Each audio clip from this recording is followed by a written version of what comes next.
আমাদের জন্য জীবন একটা জিনিস ফয়সালা হলো কলমায়ে তৈয়বা, লা ইলাহা ইল্লাল্লাহু মুহাম্মাদুর রাসূলুল্লাহ সাল্লাল্লাহু আলাইহি ওয়াসাল্লাম। কেন বললাম? এখানে কি আছে, সেটা অর্জন কিভাবে করব, এবং সেটা নিয়ে আমি কিভাবে আল্লাহ এবং রাসূল পর্যন্ত পৌঁছতে পারবো। চলুন এই বিষয়ে দুই চারটা কথা বলি, কারণ আমি তো বলেছিলাম আমার সুরও নাই, ছন্দও নাই। আর যেহেতু একটু ওই যে যারা ওয়াজ করে ঘন্টা আধা ঘন্টা পর পর, মনে হয় ওনাদেরকে বলতেছেন এবার থামুন, আরো জনকে দেন। বাজারে যারা ক্যাম্পাস করে কোনো একটা ওষুধে, তারা কিন্তু অনর্গল কথা বলতে হয়।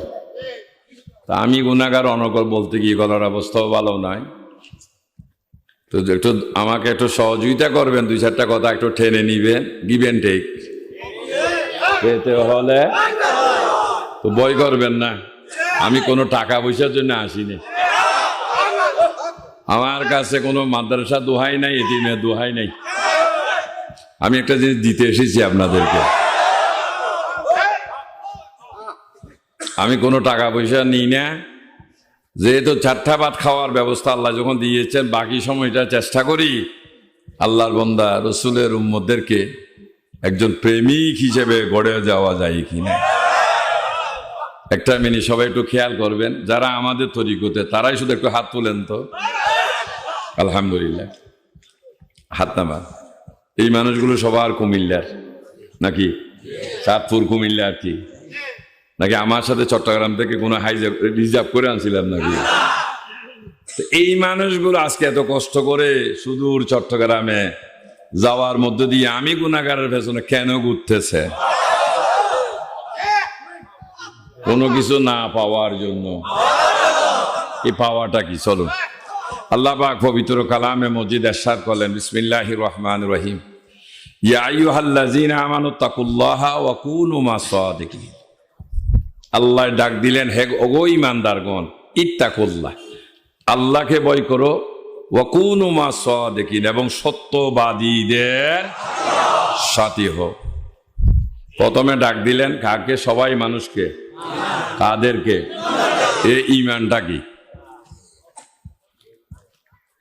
টুপির নাম ঈমান নয়, দাড়ির নাম ঈমান নয়। অন্যান্য তো চাকরি করে, ঠিক না বেঠি? তো তারা ড্রেস, আমাদের ড্রেসের মধ্যে কোনো পার্থক্য আছে? কিন্তু তারা বেঈমান, আমরা ঈমানদার। কোন যুক্তিতে? ঈমানদার, ঈমান আছে যার। জমিদার, জমি আছে।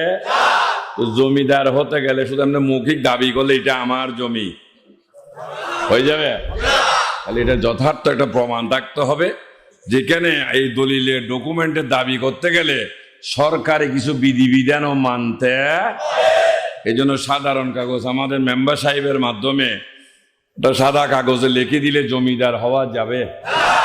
চেয়ারম্যান সাহেব লিখে দিলে হবে? আপনাদের এমপি মহোদয় দিলে হবে? মাননীয় প্রধানমন্ত্রী দিলে হবে? সাধারণ একজন মানুষ যাকে সরকার লাইসেন্স দিয়েছেন, উনি যদি স্ট্যাম্পের উপর দুই চারটে কলম লিখে দেয়, কিন্তু জমিদার হওয়া যায়, যেহেতু উনি সরকারের নিযুক্ত, যাকে সরকার দায়িত্ব দিয়েছেন এই বিষয়, ঠিক না বেটি? তাহলে মেম্বার সাহেবের কাজ আর একজন মুন্সির কাজ এক জিনিস নয়। মুন্সির কাজ হলো দলিলে লিখে দিয়ে জমিদার বানানো, ঠিক না বেটি? তো পেয়ারা হাজিরি, সেই জন্য ঈমানটা কি? ঈমান কোথায় ছিল? কোত্থেকে মানুষ সংগ্রহ করেছেন? বর্তমানে আমরা সংগ্রহ করব কোত্থেকে? এনে রাখবো কোন জায়গায়? বড় করি সুবহানাল্লাহ। বর্তমান ঈমানটার ব্যবস্থা কোথায় এবং এনে আমরা রাখবো কোথায়? স্বর্ণ সস্তা জিনিস, কথা বলবেন আমার সাথে। ওয়াজ হয়ে গেছে, আর ওয়াজ নয়। এখন ওয়াজগুলো শুধু একটু বুঝে নিব আমরা, ঠিক না বেটি? আজকে একটা সিদ্ধান্ত নিতে হবে আমাদেরকে। Time and tide wait for none. সময় আর স্রোত কাহার জন্য অপেক্ষা। সবাই নিশ্চিত কখন মারা যাবেন জানেন? এটা জানেন সবাই? এখান থেকে যাওয়ার পথে তো হয়ে যেতে পারে। মৌতের কোনো গ্যারান্টি নাই, নিশ্চয়তা নেই। তো যখন মারা যাব, কেমন, তাহলে একটা সিদ্ধান্ত নিতে হবে। শুধু মাহফিল করব, টাকা আছে, আলেম ওলামা দাওয়াত দিলাম, আর বাকিদেরকে সমর্থ থাকলে একটু খাবারের ব্যবস্থা করলাম, কিছুক্ষণ ওয়াজ শুনে চলে গেলাম, এটা ইসলামের ফাইসালা নয়, ধর্মের ফাইসালা। যিনি ওয়াজ করবেন ওনাকে আগে আমল করতে হবে।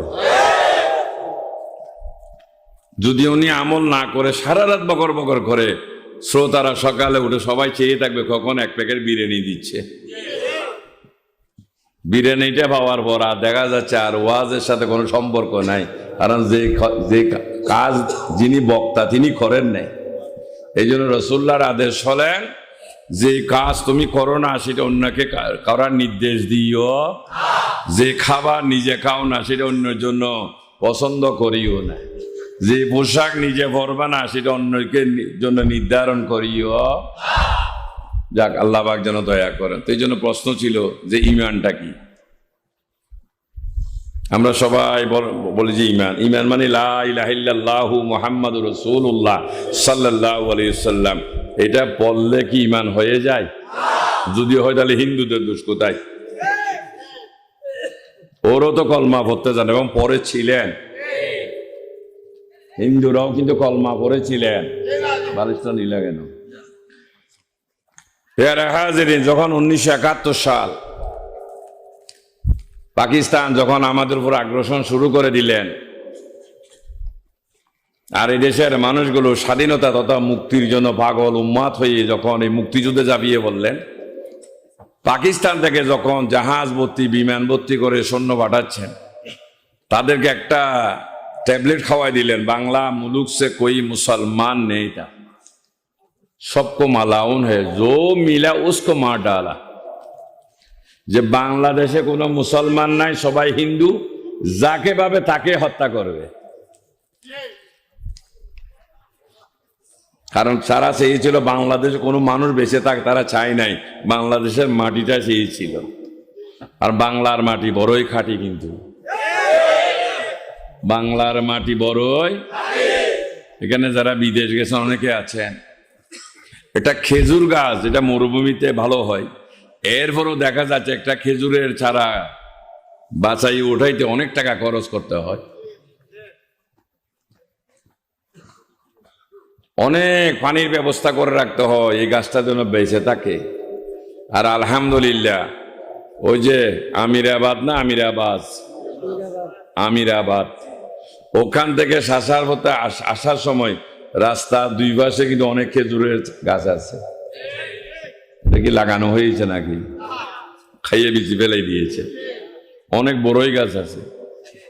এত সুন্দর আল্লাহ বরকতময় একটা দেশ দিলেন যে কোনো পৃথিবীর কোনো দেশ নাই 6 ঋতুর, আমাদের দেশটা হলো 6 ঋতুর দেশ। আজকে আমাদের সুব্যবস্থা না থাকার কারণেই এই মাটিটাকে আমরা খাঁটিতে বানাইতে পারতেছি না। যেখানে যাই সেখানে কিছু আসার আগে একজন বলো, হুজুর দোয়া করে ছেলে বিদেশ যাবে। তো তাকে জিজ্ঞেস করলাম পরিশ্রমের অভ্যাস আছে কিনা। যদি পরিশ্রমের অভ্যাস থাকে তাহলে যাও, কারণ বাংলাদেশে চিকেন ফ্যান পরবা আর মেয়ে লোকের মতো বেলস মার্কা শার্ট পরে ঘুরছো, খাইছো, এটা বিদেশে চলতো না। ঠিক না বেঠে? ওখানে পরিশ্রম করে খাইতে হবে। আজকে এত সুন্দর একটা দেশ, যার ফলে ওরা আসার সাথে সাথে নির্বিচারে মানুষ হত্যা করা শুরু করে দিলেন। যুদ্ধের ইতিহাস এই ধরনের কোনো ঘটনা নাই, যুদ্ধের আইনও নয় নিরীহ মানুষ হত্যা করা। কারণ ওখান থেকে শিক্ষা হলো যাকে পাও তাকে হত্যা করো।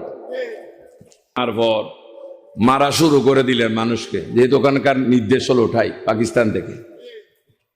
কিন্তু দেখা যাচ্ছে মসজিদ আছে, মানুষের মধ্যে দাঁড়িয়ে আছে, টুপি আছে, তাদের কমান্ডার বলতেছেন, দেখো আমাদেরকে বলা হয়েছে হিন্দু মারতে, মুসলমান মারতে বলা হয় নাই, এখানে মনে হচ্ছে মুসলমান আছে।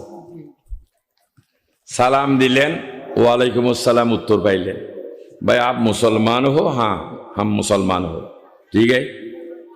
এইভাবে যখন মুসলমান দেখে দেখে যখন মারা হচ্ছে না, তখন হিন্দুরা চিন্তা করলেন যদি অবস্থা থেকে বাঁচতে চাই কিছুদিনের জন্য এটা মুসলমান সাজতে হবে। স্কুলে যখন খেলা হয় তখন অনেকেই যেমন খুশি তেমন সাজে। কথা বলবেন কি জন্য? একটা পুরস্কারের জন্য।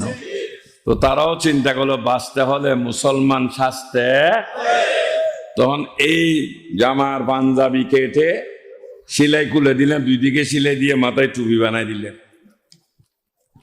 জিজ্ঞেস করলেন আপ মুসলমান হো? হ্যাঁ মুসলমান হো, তো कलमा भी बताओ।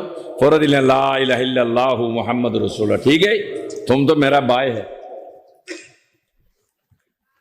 যখন ওনাকে ছেড়ে দিলেন, উনি এবার এই মেসেজ তাদের হিন্দু সম্প্রদায়ের মধ্যে ছড়াই দিলেন, যদি বাঁচতে চাও পাঞ্জাবি, ওই পাঞ্জাবি থেকে বাঁচতে হলে এই পাঞ্জাবি কাটো এবং এটাকে টুপি মাথায় পরে কলমাটা পড়ো, না হলে উপায়। ওটা ছিল একটা মেয়াদের কলমা। যেদিন 16 ডিসেম্বর স্বাধীনতার সূর্য উদয় হলো, তাদের থেকে টুপিও গেছে, বলাবেন না, কলমাও গেছে, তারপরও তো পড়ছে। তাহলে আজকে পড়ার মাধ্যমে যদি তারা ইমানদার হয়, আমরা যদি পড়ার মাধ্যমে ইমানদার হই, ওনারা পড়ার মাধ্যমে ইমানদার নয় কোন যুক্তিতে? তাহলে বোঝা যাচ্ছে পড়ার মধ্যে ইমান নয়, পাওয়ার মধ্যে ইমান। ঠিক না বেটি? পাওয়ার মধ্যে। আজকের এই সময়টা কি দিন, এখন কি রাত, মানে অন্ধকার। কিন্তু আমরা সবাইকে অন্ধকারে বসে আছি, আলোতে। এই বাতিগুলো আলো ছড়িয়ে দিলেন, আমরা এখন বসে আছি। তাহলে আমাদের প্রয়োজন কি বাতি না আলো? কিন্তু আলোর প্রয়োজনে আমাদের দরকার ইমান, তাই ইমানের প্রয়োজনে কলমা। যেতে এই কলমার ভিতরে ইমানটা লুকায়িত, কারণ দুধের ভিতরে ঘি আছে, মানতে হবে। যদি ঘিয়ের প্রয়োজন হয় আগে কিনতে হবে, তখন এটা পদ্ধতি আছে, সবাই জানবে না যে পদ্ধতি দুধকে শোধন করতে করতে একসময় ঘিয়ে পরিণত হয়। তাহলে একটা মেহেদি পাতার মধ্যে রং আছে, ঠিক না বেটি? কেটে হাতে কয়েকটা সুন্দর ডিজাইন করে বসাই দেন, রং রেগে যাবে? চিনির মধ্যে মিষ্টি আছে, ঠিক না বেটি? কথা এটা আমাকে আরেকটা সিস্টেমে আনতে হবে। যেমন মেহেদি পাতা থেকে রং পাইতে হলে মেহেদি পাতাকে যেমন পরিবর্তন আনতে হবে, তাই কলমাকে মুখে রাখলে হবে না, কলবে আনতে হবে। একটু দরুদ শরীফের অভ্যাস আছে কিনা? সালাতুনিয়া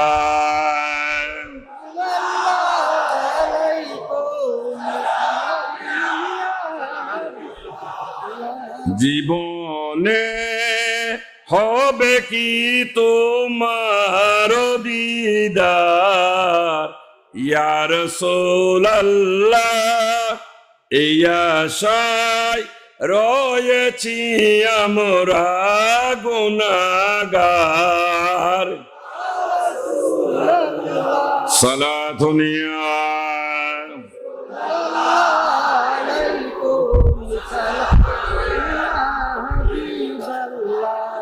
জীবনে হবে কি তোমার দিদার ইয়া রাসূলুল্লাহ, এই আশায় রয়েছি আমরা গুনাহগার। বেদাত মানে জঘন্য অপরাধ না, বেদাত মানে নতুনত্ব। তবে বেদাত দুই প্রকার। আল্লাহ রসুলের পরে যে সমস্ত জিনিস উদ্ভাবিত হয়েছে, আরবিতে দিকে বলা হয় বেদাত। আর বেদাত দুই প্রকার, একটা বেদাতে সাইয়া আর একটা বেদাতে হাসানা। যে সমস্ত বেদাত ইমানের ক্ষতি নয়, ধর্মের ক্ষতি নয়, পরিবারের ক্ষতি নয়, সমাজ ব্যবস্থার ক্ষতি নয়, রাষ্ট্রের ক্ষতি করে না, এটা বেদাতে হাসানা। আর যে বেদাতের কারণে আপনার ইমান থেকে শুরু করে A to Z সব দিকে ক্ষতি সম্ভাবনা, এটা বেদাতে সাই। এটাকে ত্যাগ করতে হবে। আল্লাহ রসুল সূর্য পশ্চিমে আকাশে হেলে গেছে, একটা কুঠি গাড়লেন, ছায়াটা কতটুকু একটু দাগ দিলেন, আর সামনে গিয়ে আর একটা দাগ কাটলেন। ও যারা ফাতেমাকে বিবাহ করতে চাও, তোমাদেরকে সময় দেওয়া হলো, এই ছায়া এখান থেকে এখানে আসা পর্যন্ত তোমাদের সময়। এই সময়ের মধ্যে যিনি আগে কোরআন খতম দিতে পারবে তাকে ফাতেমাকে শাদী দেব। পড়া শুরু হয়ে গেল, অনেকের মুখ দিয়ে ফানাস চলে এসেছে। আল্লাহ রসুল দেখতেছেন, দেখলেন আলী কারমাল্লাহু ওয়াজহু সেখানে বসেছেন। উনি চুপচাপ বসে আছেন, কি পড়তেছেন, চিন্তা করলেন সবাই পড়ে, ও পড়ে না কেন। বললেন থামুন, একজনকে জিজ্ঞেস করেন তুমি কতটুকু পড়লা? ইয়া রাসূলুল্লাহ 3 পারা, কেউ 4 পারা, কেউ 4.5 পারা, 5 পারা। আলী সবার সাথে জিজ্ঞেস তুমি কতটুকু পড়লা? ও রাসূল আমি তো অনেক আগেই খতম দিয়ে ফেলেছি। কেউ 4-5 পারার আগে যাইতে পারে না, তুমি খতম দিয়ে বললা কিভাবে? ইয়া রাসূল আপনি বলেছেন কেউ যদি বিসমিল্লাহর সাথে সূরা ফাতিহা শরীফ একবার, সূরা ইখলাস শরীফ 3 বার এবং কিছু দরুদ শরীফ পাঠ করে এক খতম করো, কোরআন শরীফের নেকি হবে। নবী বলে হ্যাঁ সাদ্দাক, আমি বলেছি এটা। রাসূল সেটাই আমি আমল করেছি। সমস্ত ক্যান্ডিডেট বললেন রাসূল আমরা তো এই হাদিস শরীফ শুনছি কিন্তু আমল করি নাই। আলী রাদিয়াল্লাহু তাআলা যখন আমল করেছেন তাহলে ফাতেমার যোগ্য আলীই, আমরা সবাই জানি। তাহলে বোঝা গেল কোরআন শরীফ একটা সার অংশ। কোরআনের সার অংশ যদি সূরা ফাতিহা ইখলাস শরীফ হয়, হাদিসের সার অংশ নেই, এজমা কিয়াস উসুলের সার অংশ নয়, সমস্ত সার অংশ হলো লা ইলাহা ইল্লাল্লাহু মুহাম্মাদুর রাসূলুল্লাহ সাল্লাল্লাহু আলাইহি ওয়াসাল্লাম। এই কলমাই তো এইটাই, আর এটা দিয়ে সব শুরু, ঠিক না বেঠি? এটা দিয়ে শুরু এবং এটা দিয়ে শেষ। আপনি নামাজ পড়তে যাবেন, আগে কলমা পড়তে হবে, ঈমান আনতে হবে। ঈমান ছাড়া নামাজ পড়ার কোনো সুযোগ কথা কিন্তু একটা